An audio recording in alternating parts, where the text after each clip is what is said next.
지난주 수요 사경회에서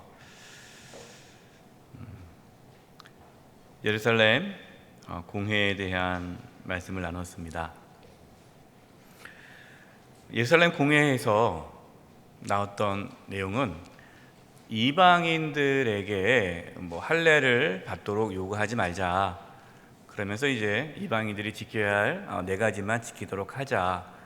이방인에게도 이제 구원이 있다라는 것을 공식적으로 이제 알리게 되었습니다. 근데 바울이 이제 그 소식을 안디옥 교회에게 전하면서 또 이제 준비하고 2차 전도 여행을 떠납니다. 2차 전도 여행을 떠날 때 바울과 바나바가 다투게 되죠. 왜냐하면 이제 바나바는 마가를 데리고 가자, 마가 요한을 데리고 가자 하지만 바울은 1차 전도 여행 때 도망갔던 마가를 데려갈 수 없다.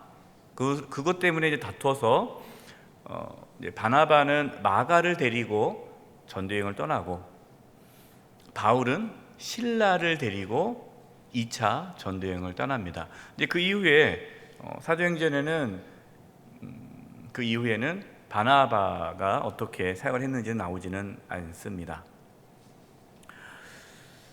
2차 전도 여행을 바울이 가는데 원래 바울의 계획, 그러니까 원래 바울의 2차 전도지는 소아시아였습니다. 아시아.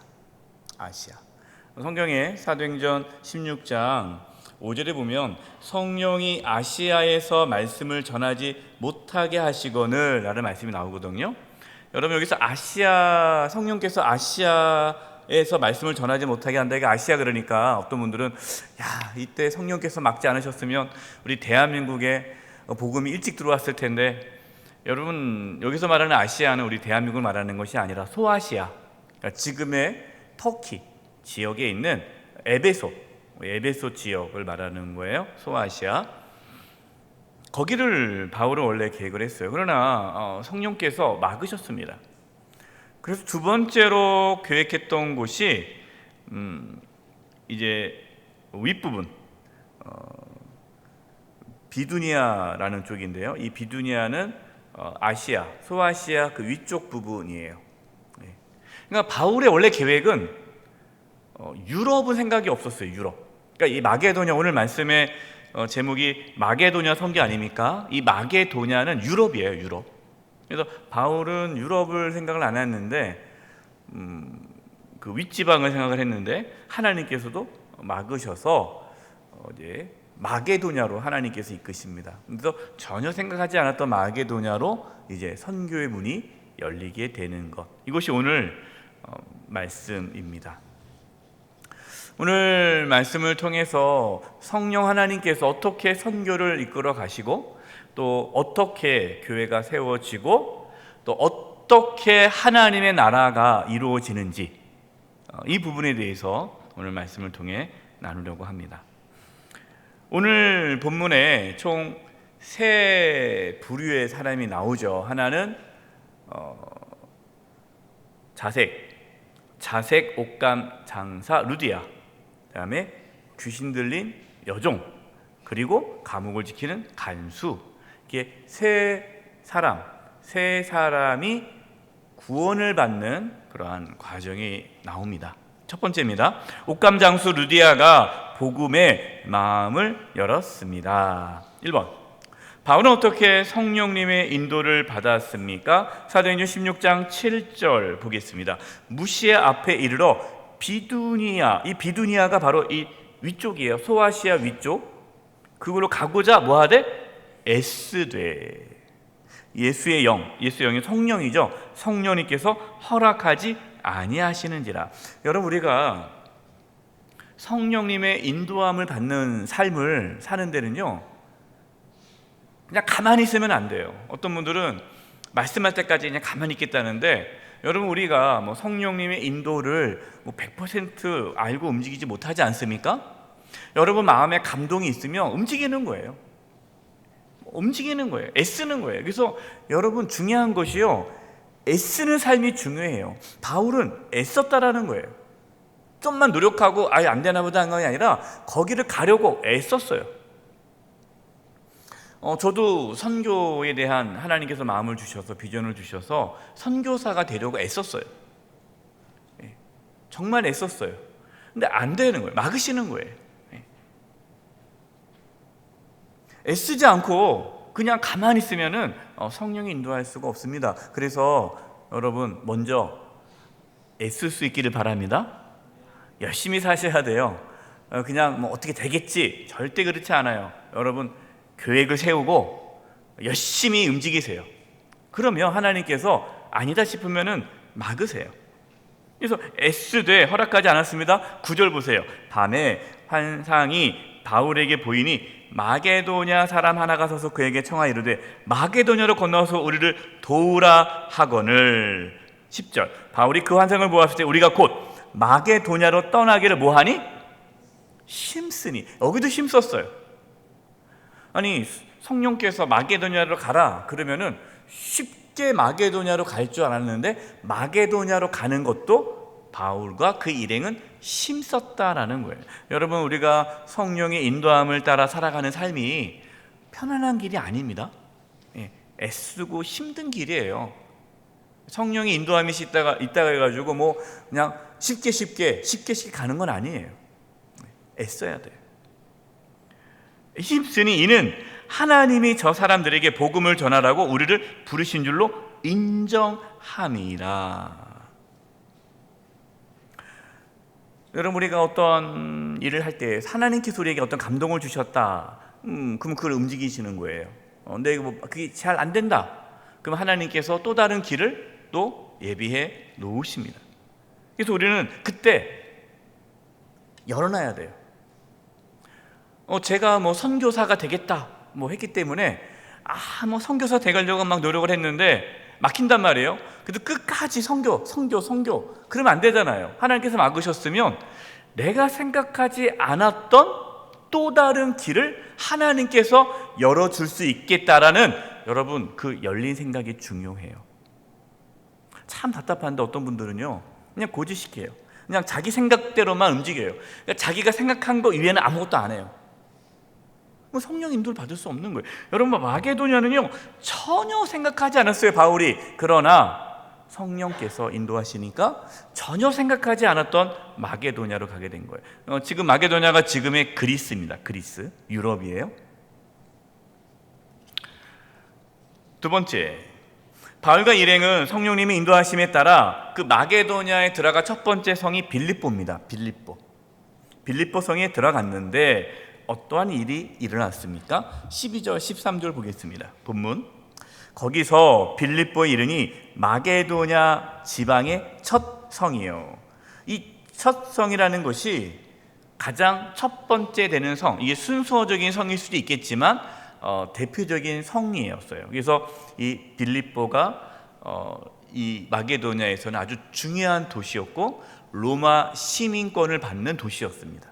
그래서 이 빌립보 살고 있는 사람들은 자긍심이 대단했어요. 우리는 로마 시민권자다 하고 약간 이렇게 우월의식이 있는 도시가 빌립보였습니다. 큰 도시입니다. 거기로 들어갔습니다.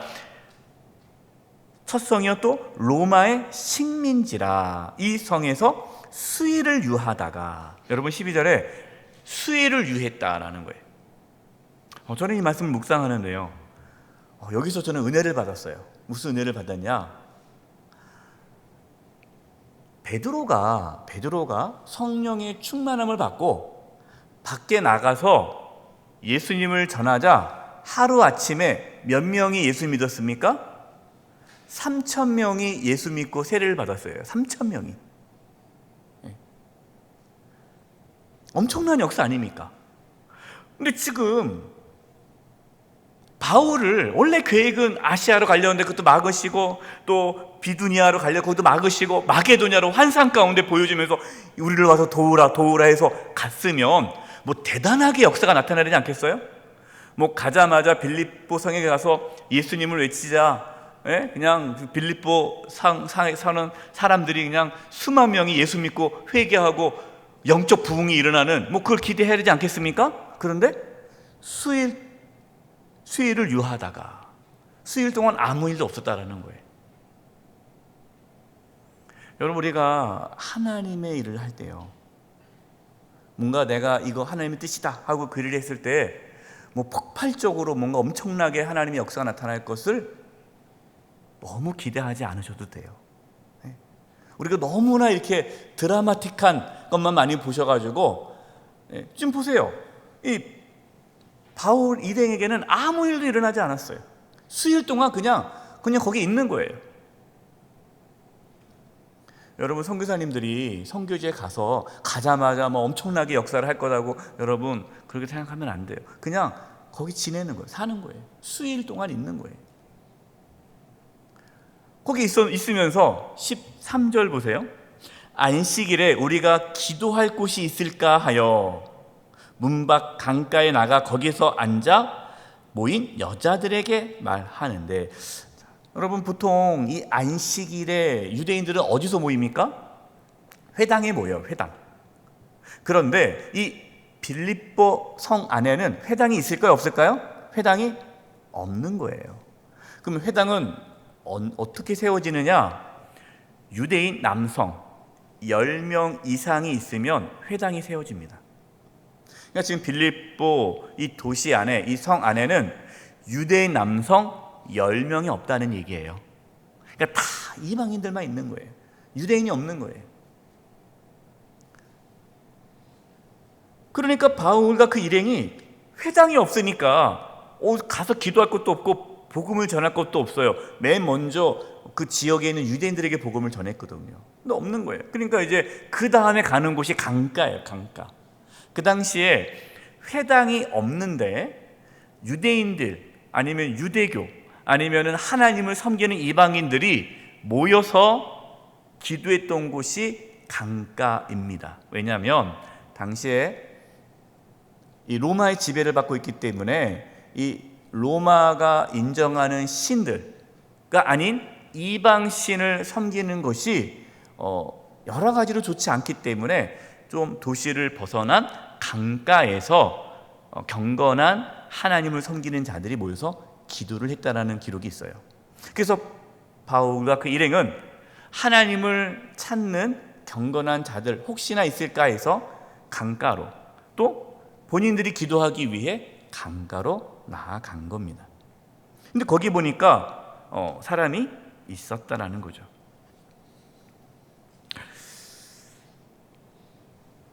여러분, 우리의 삶에 성령님의 인도함에 따라 갔는데 뭐 엄청난 열매가 나타나지 않고 변화가 일어나지 않고 그냥 아무것도 일어나지 않아도 낙심하지 말기 바랍니다. 우리가 생각하는 거하고 하나님께서 일하시니 너무나 달라요. 어떤 분들은 뭐 개척하면은 뭐 내가 뭐 몇 년에 뭐 엄청난 큰 교회를 세우겠다. 뭐 우리가 그런 거 보잖아요. 뭐 어느 목사님 보면은 내가 뭐 맨 땅에 헤딩해서 뭐 개척을 했는데 개척 몇 년 만에 뭐 수천 명이 모였습니다. 그러면은 나는 목사님들이 나도 저렇게 목회를 해야지. 다 따라간단 말이에요. 근데 안 돼요. 여러분, 베드로가 능력이 있어서 나가서 외쳤을 때 3,000명이 회개하고 바울이 능력이 없어서 지금 수일 동안 있어도 한 명도 전도 못하는 게 그게 능력이 차이입니까? 아니잖아요. 하나님께서 일하는 방식이 다르다는 거예요. 지금 이 빌립보, 이 마게도냐 지역에서의 하나님께서 부흥을 허락하시는 것은 소수 헌신된 자를 통해 교회를 세우는 데 있었어요.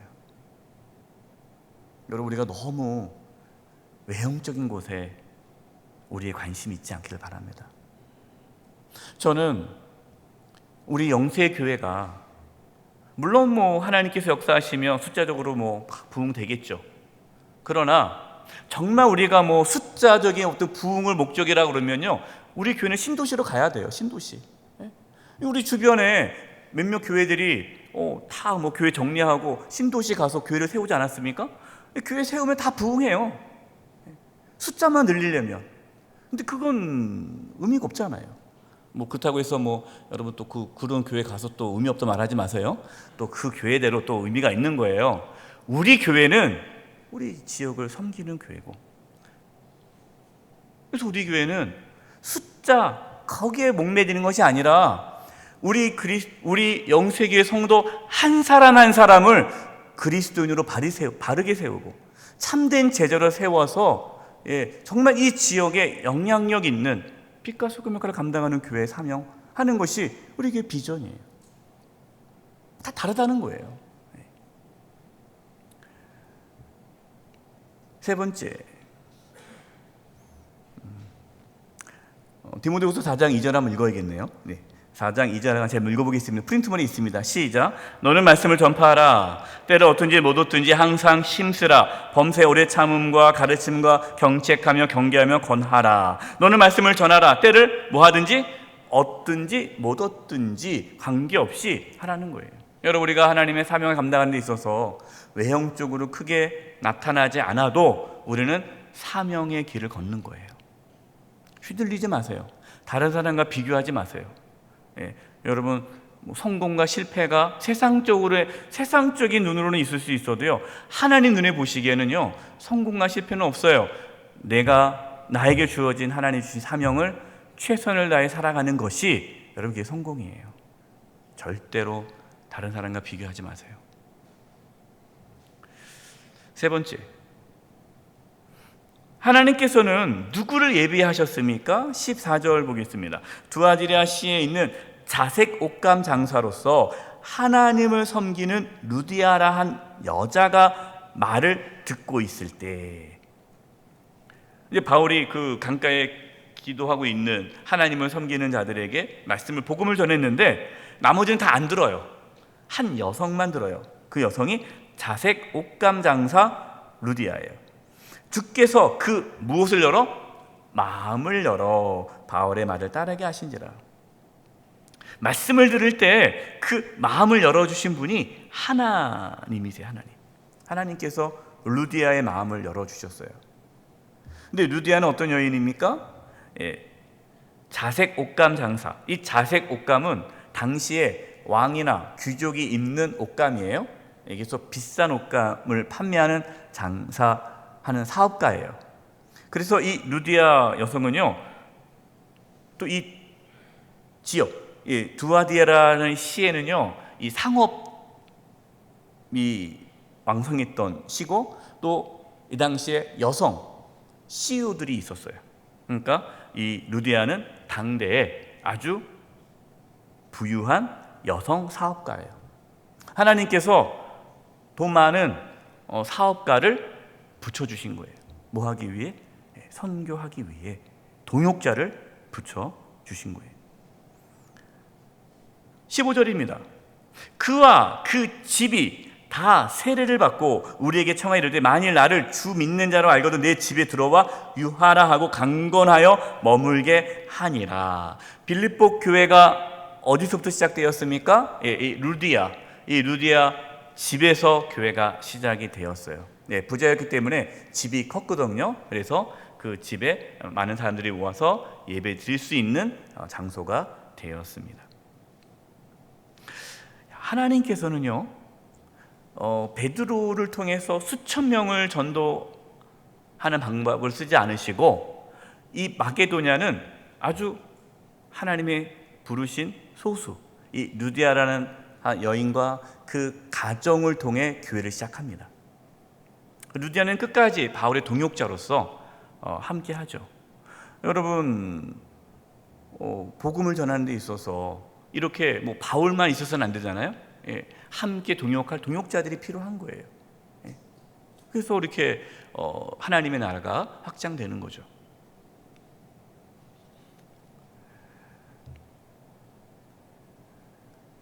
디모데후서 2장 2절을 같이 한번 읽어보겠습니다. 시작. 내가 많은 증인 앞에서 내게 들은 바를 충성된 사람에게 부탁하라.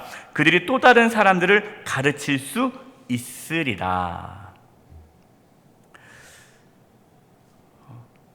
충성된 사람에게 가르치고, 또 그 사람은 또 다른 사람을 가르치고, 이렇게 이제 소수에게 복음이 전파되는 거죠. 바울은 바울의 선교를 보면요, 바울이 설교했을 때 수천 명이 회개하고 돌아온 역사 별로 없어요. 예. 한 사람 한 사람을 세웁니다. 한 사람 한 사람을 제자로 세워요. 근데 그 한 사람 한 사람이 또 한 사람 한 사람을 세워요. 그래서 바울의 선교는요, 제자화예요. 제자화. 이것이 중요한 하나님의 선교 방식입니다. 저는 그걸 꿈꿔요. 우리 교회 성도님 한 사람 한 사람이 예수님의 제자가 되고, 또 우리 성도님이 또 다른 제자를 또 양육하고, 그래서 우리 교회가 대형 교회는 아니지만, 수만 명 모이는 교회는 아니지만, 정말 든든하고 알곡과 같은 우리 성도들이 가득한 교회가 되기를 저는 소망합니다. 저 혼자 한다고 됩니까? 여러분이 동역자예요. 특별히 수요 사경에 오신 여러분들이 누디아와 같은 동역자고, 나중에 나오는 또 여정이나 또 간수와 같은 동역자들이 되는 거죠. 우리가 함께 주님의 나라를 세워가는 거예요. 두 번째, 여종이 자유를 얻었습니다. 1번, 귀신 들린 여종은 어떤 삶을 살았습니까? 16절, 우리가 기도하는 곳에 가다가 점치는 귀신 들린 여종 하나를 만나니 점으로 그 주인들에게 큰 이익을 주는 자라. 귀신 들린 여종이 있어요. 근데 점을 치면서 이제 이 복비를 받는 거죠. 이 점값을 받는 거예요. 그러니까 주인이 돈 버는 거예요. 그러니까 용하다라는, 귀신 들렸으니까 귀신같이 점을 볼 거 아니겠습니까? 그러니까 이제 사람들에게 소문이 나서 이제 그걸로 돈을 버는 거예요, 주인들이. 여러분이 이 귀신 들린 여종의 삶이 얼마나 비참합니까? 얼마나 불쌍해요. 어떠한 소망도 없잖아요. 착취를 당하고 있는 거 아닙니까? 억압을 당하고 있는 거 아닙니까? 인권이 없잖아요, 인권이라는 게. 근데 하나님께서 이 귀신 들린 여종, 정말 누구나 신경 쓰지 않죠. 그러나 하나님은 이 여종을 구원하고자 합니다. 우리는 여기서요, 밑에 레위기 19장 13절 말씀 읽어보겠습니다. 시작. 너는 내 이웃을 억압하지 말며 착취하지 말며 품꾼의 삭슬 아침까지 밤새도 내게 두지 말며. 여러분, 우리는 연약한 자를 억압하거나 착취해서는 안 돼요.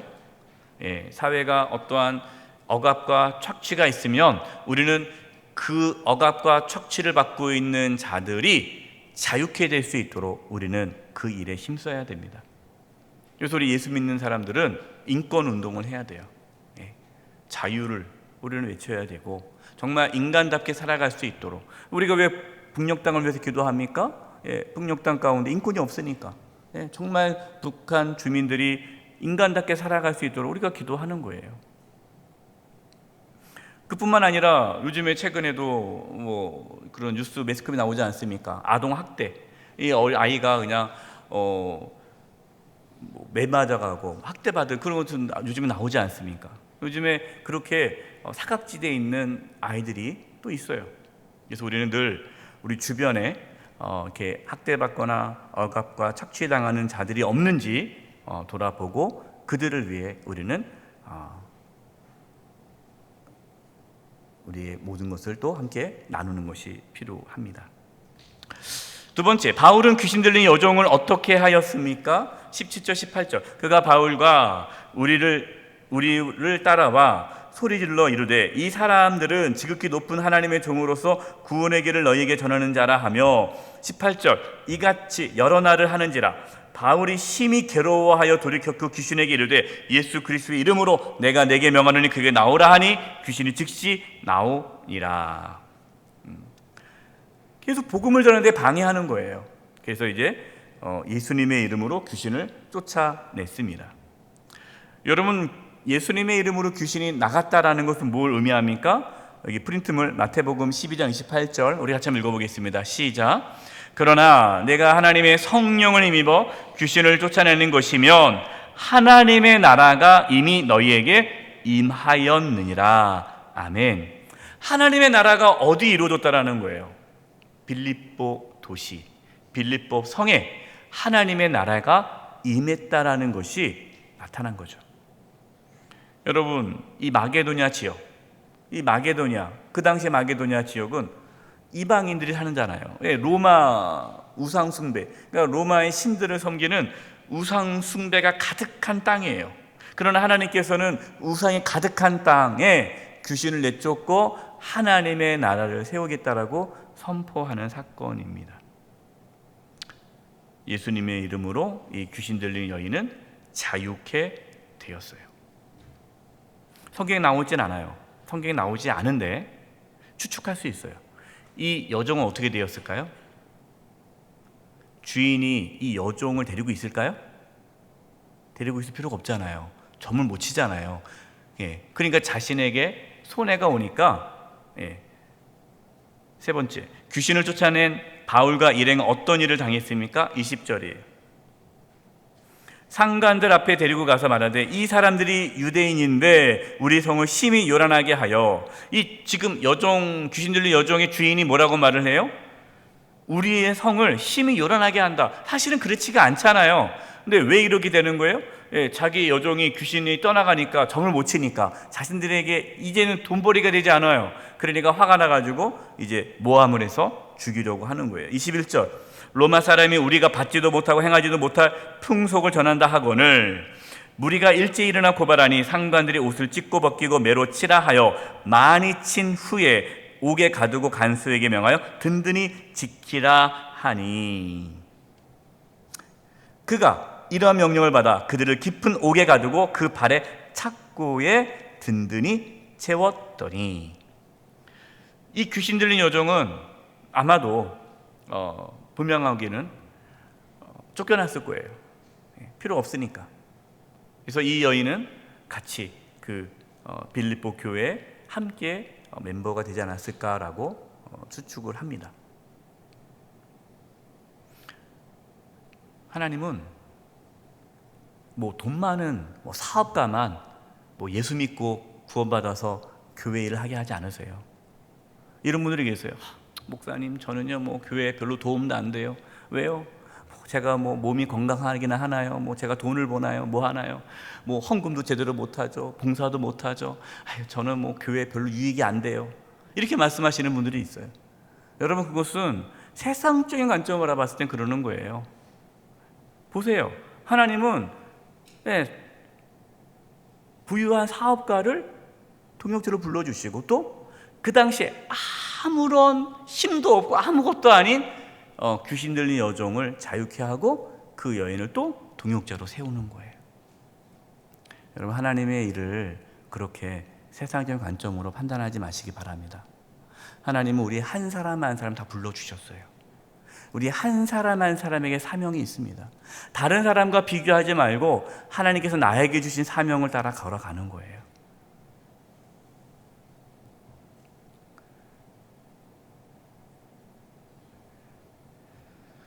귀신을 내쫓았습니다.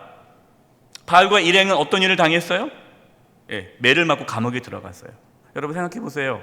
마게도냐의 환상 가운데 오라, 우리를 도우라. 그래서 갔는데 매 맞고 감옥에 들어갔어요. 여러분, 이런 황당한 일이 어디 있습니까? 골로새서 1장 24절입니다. 나는 이제 너희를 위하여 받는 괴로움을 기뻐하고 그리스도의 남은 고난을 그의 몸된 교회를 위하여 내 육체에 채우노라. 여러분, 이 고백할 수 있습니까? 여러분, 저와 여러분은요 편하게 살려고 예수 믿는 사람들이 아니라 예수님을 믿었기 때문에 이제는 예수님이 가셨던 그 고난의 길을 걸어가는 자들이에요. 여러분, 우리가 주의 몸된 교회를 섬기는 데 있어서요, 왜 고난이 없겠습니까? 왜 억울한 일을 안 당하겠어요? 이런 분들이 있어요. 목사님 속상해요. 그래서 뭐가요? 그랬더니 내가 이러려고 내가 교회 일을 하는 거 아닌데 내가 왜 일하면서 욕을 먹어야 됩니까? 여러분, 교회 일 안 하면 욕 안 먹어요. 교회 일 하니까 욕 먹는 거예요. 하나님의 일을 하면서 욕 먹는 거예요. 어떤 분들은 나는 계속 기분 나빠서 안 하겠다는 거예요. 그래서 교회 봉사를 안 하세요. 그래서 왜 안 합니까? 했더니 상처받을까 봐 안 한대요. 욕먹을까 봐 안 한다는 거예요. 왜 남들 앞에서 그런 얘기를 들으면서 내가 수치스럽게 일을 해야 됩니까? 나도 고상하게 그냥 교회 다닐래요. 아무것도 안 해요. 그분 뭐예요? 예수님을 따라가겠는데 고난을 안 받겠다라는 거예요. 여러분, 우리가 주님의 일을 하면서 찾아오는 고난이 있습니다. 그때 어떻게 하시겠어요? 기쁨으로 받아들일 수 있기를 바랍니다. 이렇게 믿음이에요.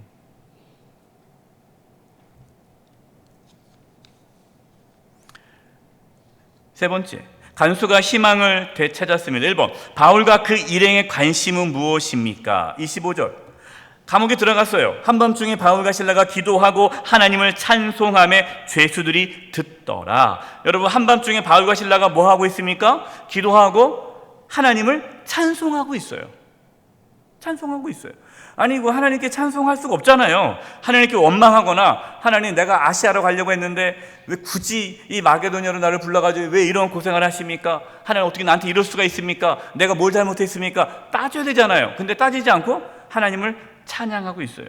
여러분, 지금 감옥에 갇힌 바울과 실라의 관심이 무엇이에요? 관심이, 이들의 관심이 감옥에서 나오는 겁니까? 아니에요. 이들의 관심은 감옥에서 나오는 것이 아니라 이들의 관심은 하나님께 영광 돌리는 거예요. 하나님의 뜻이 이루어지기를 간구하는 거예요. 하나님의 선하심을 믿는 거예요. 그래서 찬양할 수 있는 겁니다. 여러분, 25절에 보면요, 한밤중에 바울과 실라가 기도하고 하나님을 찬송하며 누가 듣습니까? 죄수들이 듣더라. 여러분, 이게 놀라운 사건이에요. 왜 이게 놀라운 사건이냐? 28절 보세요. 28절, 바울이 크게 소리질러 이르되 내 몸을 상하지 말라, 우리가 다 여기 있노라 하니. 바울과 실라가 기도하고 찬양하고 기도하는데 그것을 죄수들이 다 듣고 있어요. 뭘 의미합니까? 여러분, 저와 여러분이 어떠한 고난을 당할 때에, 고난을 당할 때에 하나님을 모르는 세상 사람들이요, 우리를 주목합니다. 어떻게 반응하는지 봅니다. 근데 우리가 어떻게 행동해요? 세상 사람들처럼 똑같이 원망하고 불평하고 아이고 죽겠네 죽겠네 머리 싸며 누워있으면 세상 사람들은 뭐라고 그래요? 똑같구만. 똑같은 거예요. 예수 믿지 않은 사람과 똑같아요. 그런데 어떠한 고난과 환난과 역경 가운데서도 하나님의 선하심을 믿고 하나님을 찬양하고 기도하고 하나님의 일을 기대하는 모습을 보인다면 그들이 우리를 어떻게 볼까요? 아, 다르구나. 여러분, 믿지 않는 사람들이요, 안 볼 것 같죠? 다 봅니다. 저도 예수 믿기 전에요, 예수 믿는 사람들 더 깊게 주의 깊게 봐요. 왜요? 꼬투리 잡으려고. 꼬투리 잡으려고. 여러분 주변에 예수 믿지 않는 가족들, 친지들 있잖아요. 여러분 주목하면서 봅니다. 여러분 말 한마디, 행동 하나하나 다 봐요. 그래서 뭐라는지 알아요? 내가 그러니까 예수 안 믿어, 그렇게 얘기해요. 고난 받을 때 우리가 어떻게 반응하는지를 세상 사람들이 바라본다는 걸 기억하십시오. 우리는 하나님의 선하심을 믿고 하나님을 찬양하며 나가는 거예요. 만약에 바울이 감옥에서 나가는 것이 관심이었고 그것이 목적이었다면 하나님께서 착고를 풀어주고 감옥문을 열어줬어요. 그럼 어떻게 해야 돼요? 할렐루야 하고 도망가야 되잖아요. 근데 바울이 도망갔습니까? 안 도망갔습니까? 안 도망갔어요. 더 놀라운 사실이 뭔지 압니까? 바울과 실라만 도망가지 않을 뿐만 아니라 누구도 안 도망갔어요. 그 감옥에 있던 모든 죄수들이 다 풀려났는데도 도망가지 않고 바울과 실라 곁에 있습니다. 여러분 놀랍죠? 어떻게 가능합니까? 죄수들도 안 거예요. 지금 이 지진이 나고 이런 모든 것들이 저 바울과 실라 저 사람들이 정말 대단한 사람들이구나, 뭔가가 있구나, 그 영적인 두려움 때문에 도망가지도 못하고 바울이 가지 말라고 여기 있으라고 하니까 그냥 있는 거예요. 저와 여러분에게 이러한 영적인 권위가 있기를 바랍니다. 우리가 그렇게 믿음으로 살아갈 때에 믿지 않는 자들에게 영적 권위가 나타나는 거예요.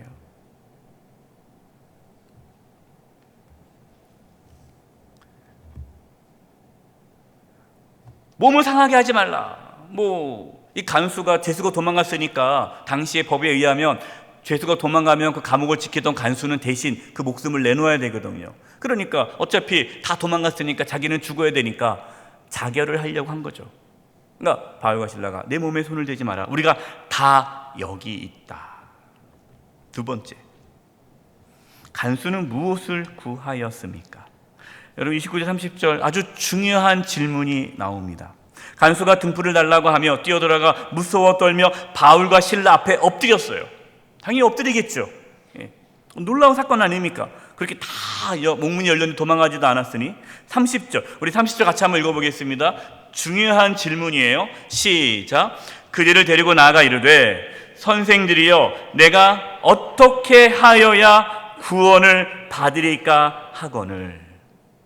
여러분 이 질문은요 반드시 저와 여러분이 해야 할 질문이에요.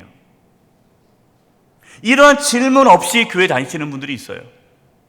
이 질문을 하지 않고 그냥 교회 나와요. 교회 나와서 그냥 좋은 사람들 만나고 그냥 마음이 평안하고 그냥 종교적인 것만 하는 거예요. 그런데 여러분 정말 중요한 것은요 내가 어떻게 해야 구원을 받을 수 있을까? 이러한 영적인 고뇌가 있어야 돼요. 여러분에게 영적인 고뇌가 있습니까? 그 영적인 고뇌 앞에 응답을 받아야 돼요. 내가 어떻게 구원을 받을 수 있을까? 내가 어떻게 해야 구원을 받을 수 있을까? 내가 이러다가 내가 지옥에 들어갈 텐데, 내가 이렇게 살다간 지옥에 갈 텐데, 내가 어떻게 해야 구원을 받을 수 있을까? 여러분 이 영적인 고민과 고뇌가 우리 가운데 있어야 돼요. 그래야 구원을 받는 거예요.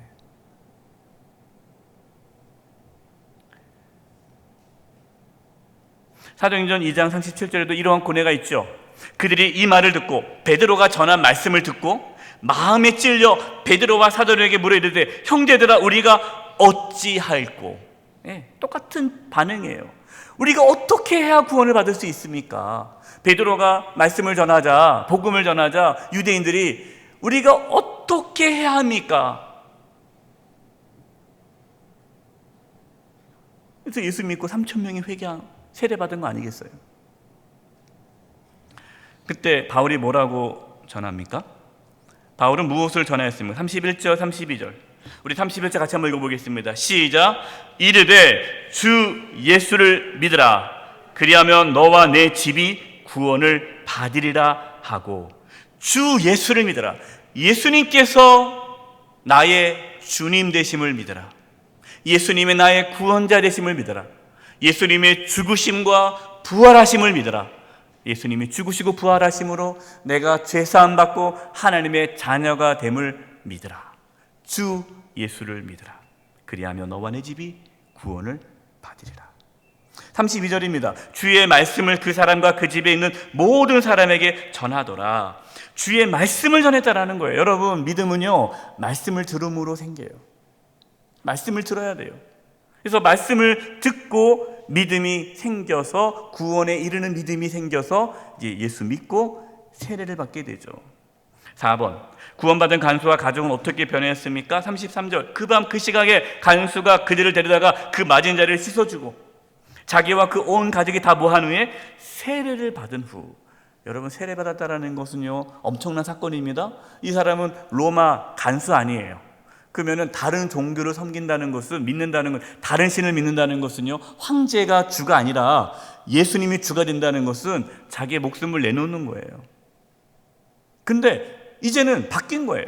그 전에는 어떤 사람이었습니까? 어떻게 하면 내가 죽지 않을까? 여기에 관심이 있었다면 이제는 예수 믿고 나서 바뀐 거예요. 주인이 바뀐 거죠. 내 삶의 주인이 바뀐 거예요. 그러면 어떻게 됐습니까? 34절 그들을 데리고 자기 집에 올라가서 음식을 차려주고 그와 온 집이 하나님을 믿음으로 크게 뭐하니라? 기뻐하니라. 여러분 간수 보세요. 간수는 어떤 사람이었습니까? 불안함과 두려움, 염려가 가득했잖아요.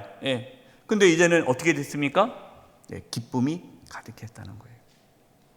예수님을 믿으면 이런 큰 기쁨이 있습니다. 환경과 상관관계 없이 예수님 믿으면 기쁨이 있어요. 만약에 우리 삶에 기쁨이 없다. 기쁨이 없다는 것은 아직 내가 정말로 예수님을 주님으로 믿지 않은 거예요. 예수님을 믿으면 그 예수님 믿음으로 내 안에 기쁨이 올라오는 거예요. 이렇게 하나님께서는요 루디아, 귀신 들린 여종, 그리고 간수 이 세 사람 그리고 그들의 가족을 구원해서 빌립보 교회에 든든한 동역자로 세우십니다. 하나님께서 우리를 그렇게 동역자로 불러주셨어요. 우리가 각자 다 다릅니다. 각자 다 다르죠. 그러나 하나님께서 우리 한 사람 한 사람을 우리 영수의 교회에 든든히 세우고자 하는 동역자로 불러주셨고 우리는 그 길을 걸어가는 거예요. 끝까지 각자의 사명에 따라 믿음의 길 걸어가는 저와 여러분 되기를 간절히 축원드립니다. 기도하겠습니다.